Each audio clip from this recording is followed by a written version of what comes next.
dosbarth meithrin, Miss Wootton sydd yma, a heddiw rydyn ni'n mynd i dysgu can newydd o'r enw Blodyn Bach.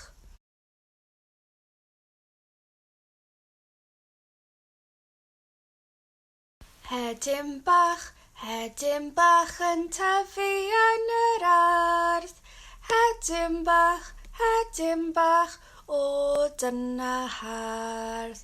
Blodyn bach yn tyfu yn yr ardd. Blodyn bach, o dyna hardd. Blodyn melyn yn tyfu yn yr ardd. Blodyn melyn, o dyna hardd. Daffodil yn tyfu yn yr ardd.